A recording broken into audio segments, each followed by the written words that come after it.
Great. Thank you.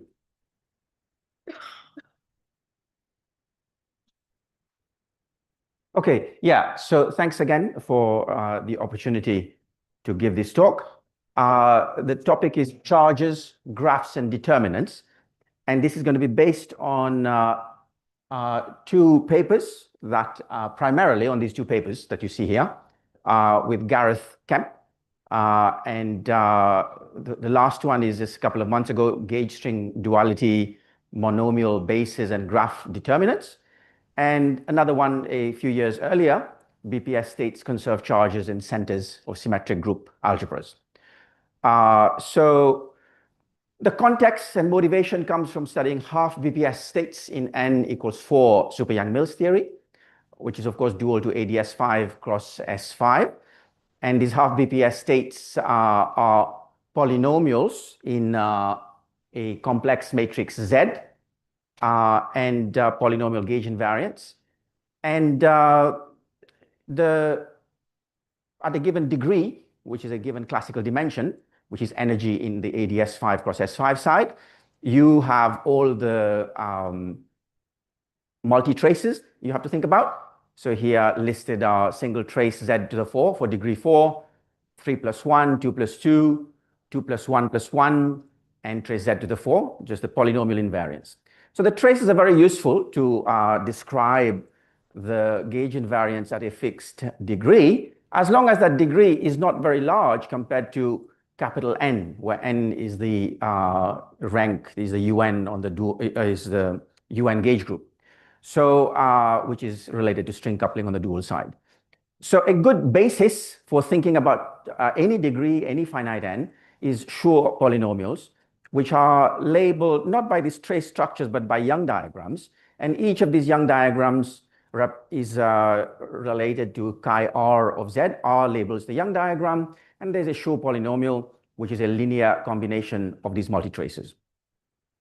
And at finite N, you simply, if N exceeds, if here, for example, if N is 3, you kill off all Young diagrams with more than 3 rows. The length of the Young diagram is, or the height of it is less than or equal to N. That's the cutoff.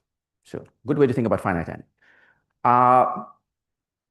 Now, additionally, these Schur polynomials are useful because if you take the free field inner product in the free field theory, very simple Wick contractions, and then you do the combinatorics for these general gauge invariant polynomial functions, which are these Schur polynomials. The 2-point function is diagonal. So for two Young diagrams R and S, the 2-point function is 0, unless the Young diagrams are the same and the normalization is understood. And there are non-renormalization theorems for these 2-point functions, as well as extremal 3-point functions, which can also be computed. And that allows you to map the physics of these correlators to giant gravitons in ADS5 cross S5. And there's extensive work on this by many people evidencing these correspondences. So let's just think about the algebra and the structure of these Schur polynomials. So the best way to think about them is by thinking about how they're related to the symmetric group. So basically, gauge invariants are built by contracting indices. So if I line up the indices at the top I1 to In, the indices below have to be the same set of indices, but there can be some permutation, which I write as sigma. So for example, trace Z square is at I1 above I2, I1, I2 above, and I1, I2 below. Trace Z square into Z square inside a trace, you're just permuting the two indices. So given any permutation, you produce a gauge invariant. And the formula for the Schur polynomial is simply a sum of these permutation parameterized observables with a character of Sn. So this kind of thing, where you have sum of the permutations with some coefficient, complex number, forms the group algebra of Sn. And what is interesting here is the center of the group algebra, the subspace of the group algebra, which commutes with everything in the group algebra.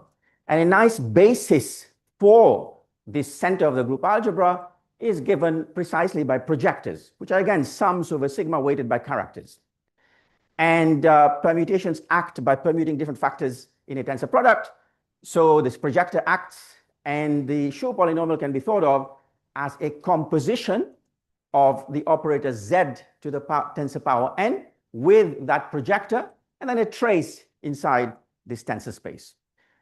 So basically, there's a one-to-one correspondence between these important gauge invariant operators and the projector basis for the center of the group algebra. Now, the center of the group algebra has another nice basis, which is a bit more physical, cycle operators. So conjugacy classes of symmetric group Sn are labeled by cycle structures of permutations, in turn partitions of n. So for S4, you have the partition which is 4 is equal to 4, or 4 is equal to 3 plus 1, 2 plus 2, and so on. And for each of these, you have a cycle structure. So 1, 2, 3, 4 is a cycle of length 4, 3 plus 1 is a cycle of length 3, and a cycle of length 1, and so on. So for each of these conjugacy classes, you have a central element again. So C sub P is a conjugacy class. You sum over the permutations in that conjugacy class, you get this curly T sub P, which is also a central element. So there are two nice bases, both labeled by partitions in some sense, but one interpreted as cycle structures and the other one as Young diagrams. And there's an important equation, the cycle operator, labeled by partitions. If you multiply by the projector, you get just the character, normalized character. dr is the dimension of that E-rep. PR is a projector for that E-rep labeled by the Young diagram. It should be a curly T sub P there. Sorry for the typo. And the straight T sub K, that is labeled by a single integer, which corresponds to a partition which has a single non-trivial length K and then remaining ones. So they're like a single cycle operators. Great, so the partitions give a nice linear basis, but these single cycle operators are also important. And we'll see why they're important. So motivation comes from ADS-CFT. So these Young diagrams correspond to giant gravitons. Giant gravitons back react to produce supergravity solutions. These have been classified, Lin, Lunin, and Maldacena in 2004. And these supergravity geometries are determined by a function on a plane which takes value 0, 1.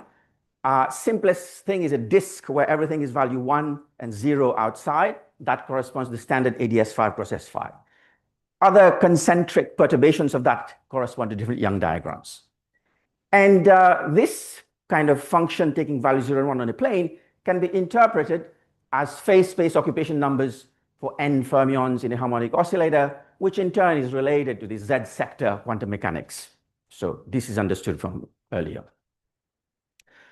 Also, a couple of years after LLM, very interesting observation in this paper called Integrability and Information Loss. So Young diagrams, which correspond to the geometries, they are determined by Casimir eigenvalues. So UN Young diagrams, you need n Casimirs. But in the gauge theory, in the gravity side, measuring Casimirs can be done from the asymptotics of the solution. That's what these guys explained.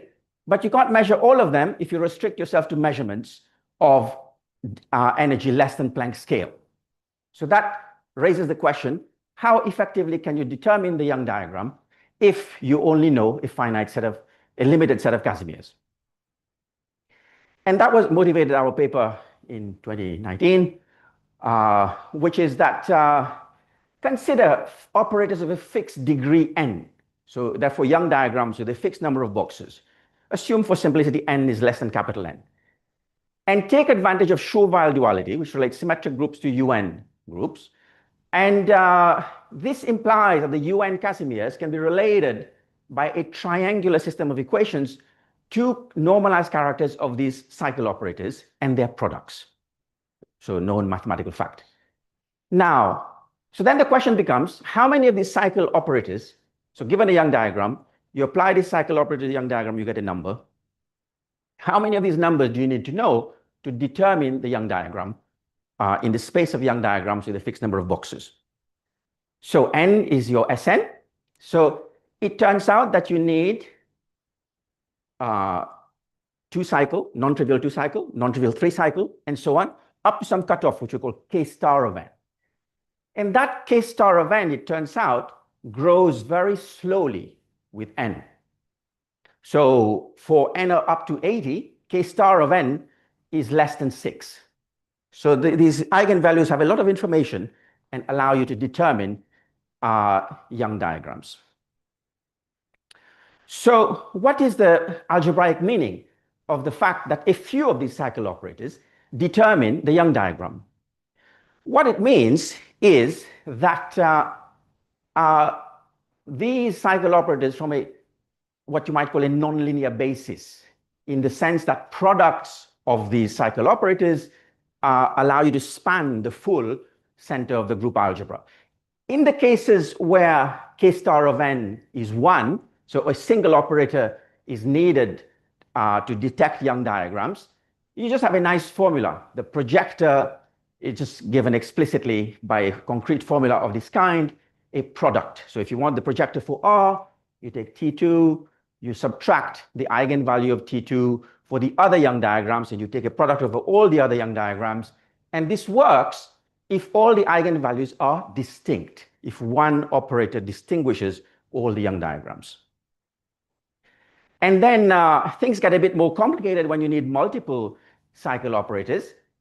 But the fact remains that if a small finite set of these cycle operators are enough to distinguish Young diagrams, then appropriate products of them will allow you to write the projectors as linear combinations of these appropriate products. So these detecting Young diagram operators are also nonlinear generators. Just follows from algebra. Now, from these basic algebraic arguments, it's not clear how to produce a nice basis, nice linear basis for the center of the group algebra using these products. What you would need is to give a rule for specifying which of these monomials should appear. And the number of monomials should be equal to exactly the number of projectors, the number of Young diagrams. So that's the question. How do you produce a basis?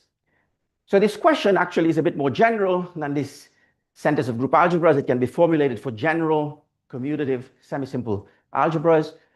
And it has a nice connection to degeneracy graphs, which I will explain what they are in a moment. And it turns out that these graphs are not only useful to capture the degeneracies involved in these different operators, but they are also useful in solving this monomial basis question.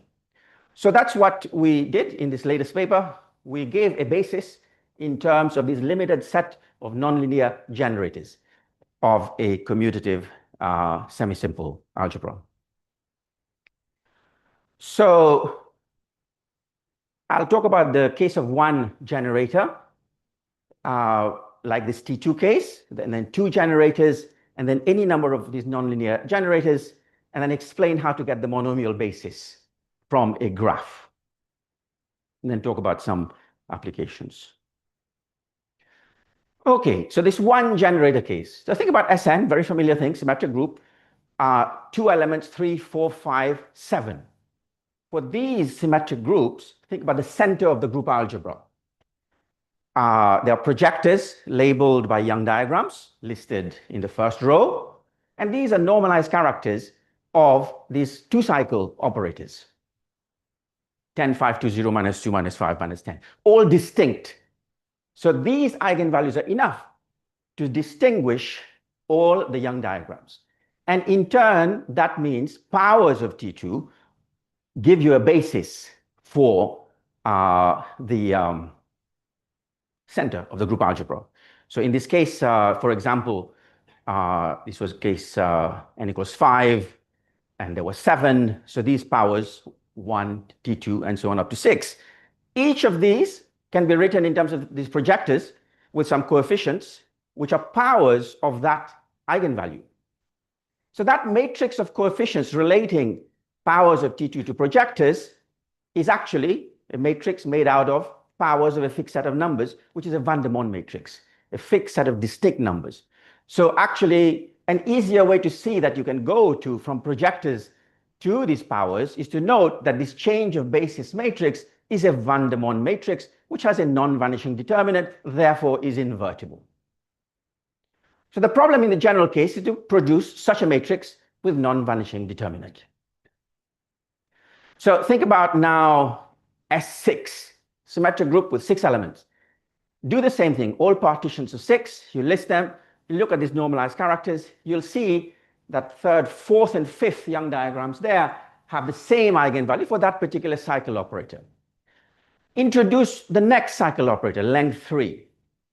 So the guys that have the same 3 as eigenvalue of T2 have distinct eigenvalues of T3. So the pair T2, T3 now does distinguish all the Young diagrams.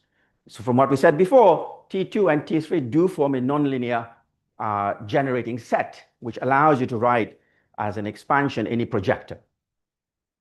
And this is nicely coded, thank you. This is nicely coded in terms of a list of eigenvalues represented by nodes, and some of them, just go to a single projector. Some of them split, are sort of distinguished by the second generator. So these are called the degeneracy graphs. And in the general case where you have T2, T3, and a set of them, you have L layer graph. And it's a graph where nodes split. At any given layer, any node has a single ancestor. So what we did is we defined a set of monomials associated with this graph. So this is where I am, yeah. So you have this graph. You pick some integers D2, D3 up to DL, which are the degeneracies involved in splitting from the first layer to the second, second to the third, and so on. And this is a set which depends on a number which I've called S upper 1, lower D. Lower D is a set of numbers D2, D3, and so on. So there's a simple condition on the first layer of the graph. It says, look at the nodes in the first of graphs, in the first layer of the graph, which have D2 or more descendants in the second layer, each of which have D3 or more in the third layer, each of which has D4 or more, and so on. So there's a simple condition. Once you say it, you know what it means. That condition, you use that number, how many elements in the first layer have that property, that their degenerates obey these conditions, and you take the C1 to these powers multiplied by the C2, C3, and so on to the powers given there, determined again by the set of Ds. That is a set of monomials.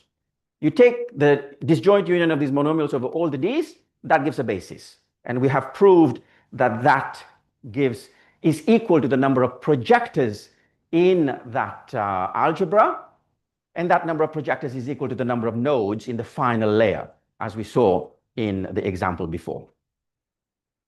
So that is the conjecture, and there's extensive computational checks that we did. So the main check, the main proof was to show that this rule gives the correct number of projectors. So if it's a basis, it has to have the same number of elements as a known basis. The known basis is the basis of projectors. The number of projectors is the number of nodes in the final layer. So this thing, which is defined in terms of the C1, C2, C3, which determine the splitting at each distinct layer, that number of monomials is equal to the number of nodes in the final layer. So in a way, it's a property of graphs. But it allows you to do many useful things. It allows you to write down these monomials in terms of, expand them in terms of projectors, write down this matrix of expansion coefficients, and then you can compute the determinant of that matrix, and it'll be some kind of generalization of the van der Monde, which we saw in the single layer case. And these days, it's easy to write programs like this because ChatGPT does all the work. And then, so you then just sort of find that for different degeneracy graphs, you produce the matrix, you produce the determinant, some kind of van der Monde-like thing, but more general. Powers don't have to all to be 1. And the important thing is that the differences appearing here are differences of eigenvalues of variables which correspond to nodes that share a parent, because that is actually the distinctness that we stated that defines the degeneracy graph.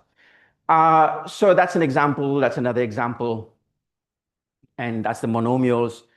The matrix can be written down.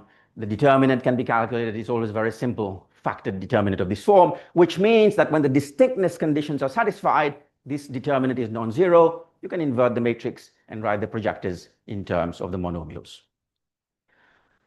Outlook, so that this part of it was conjectural.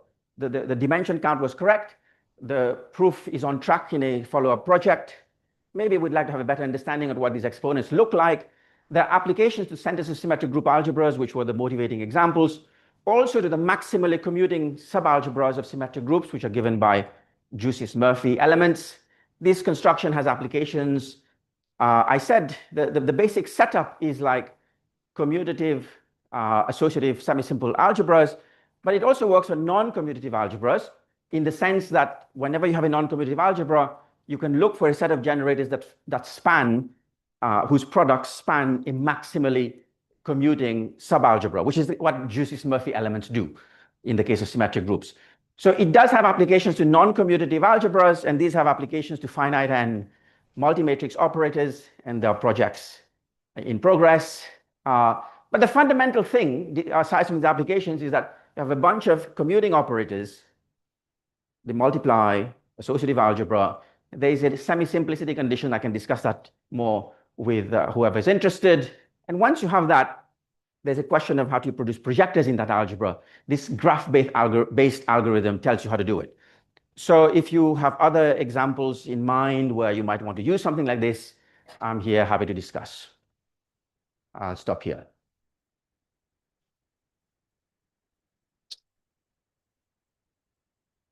Thank you. Yes.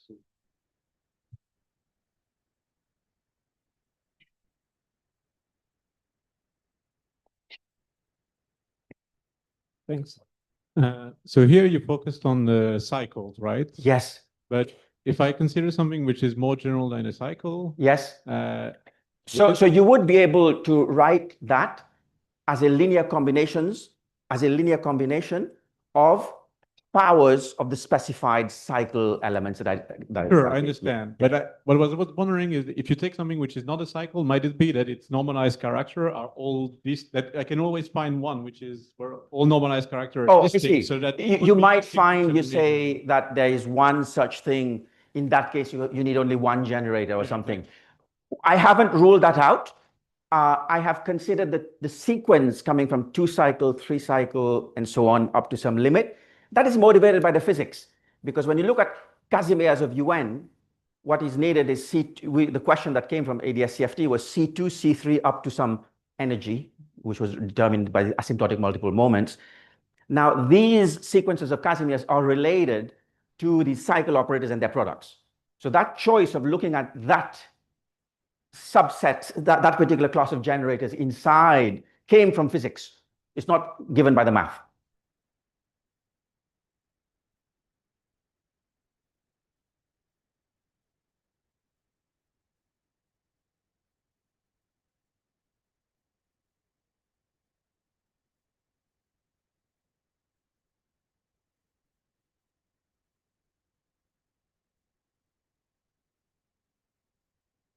Thank you for the nice talk. In ADS-CFT, we need actually SUN group, not UN. Do we have a nice basis for SUN? That's a good question.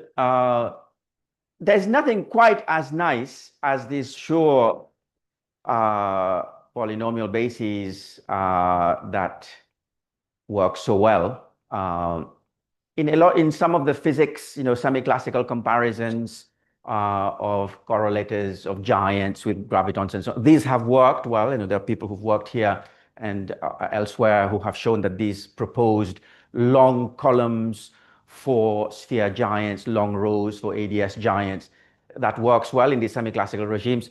It's possible that UN versus SUN may require a nicer answer than is currently known. There are a couple of papers on the SUN problem. I can tell you more about that. But nothing quite as nice as this, here's a combinatorial structure, use that to produce a polynomial. Nothing quite like that. Thank you.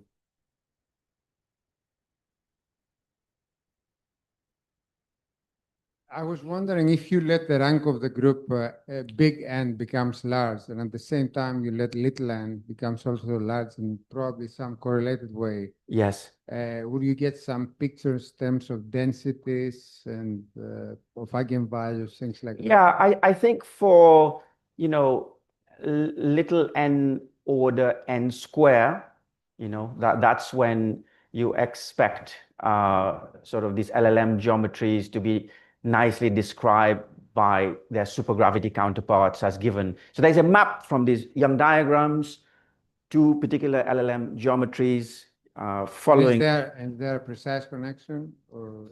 Yeah, so you can, basically, if you think of your, the vacuum of ADS is like a disk, black disk, white outside. Think about this black disk as made of n strips and move like the first strip out. That's a Young diagram of length L, where L is how much you moved. And, move like something at the center up to the boundary. That's a Young diagram, which is a vertical Young diagram. So there is that kind of kinematic map that exists. Where does it work best? That's a physics question, little n order capital N square. And there are papers that have talked about that regime, yes. Can you go beyond half PPS, like with Young tableau on a different alphabet or something? So in terms of, if you stick with the UN gauge group, where things are a bit nicer, two matrix, multi-matrix problems, that's a nice set of papers that was written 2008, 7-8 by a pair of groups. Yes, so usually the answer looks like, instead of one Young diagram, so let's say you have two matrices, which is relevant for the quarter BPS problem, matrix Z and Y, stick with a free field to begin with, specify, let's say, M Zs and N Ys, little m, little n, Zs and Ys. Then there's a basis which is given by a triple of Young diagrams, a Young diagram with M boxes, one with N boxes, a third with M plus N boxes, and a multiplicity index that ranges over a Littlewood-Richardson multiplicity relating these three Young diagrams. So there is a nice answer. And when I said, multi-matrix, but explicitly constructing them is not completely trivial because it involves Clebsch-Gordon coefficients of symmetric groups and so on. So part of the latest work that I described at the very end, it has to do with eigenvalue methods for constructing them. And as you saw in this work as well, eigenvalue methods were very important. So yes, we are developing new ways to approach concrete construction of these multi-matrix orthogonal bases using similar ideas. Okay, let's thank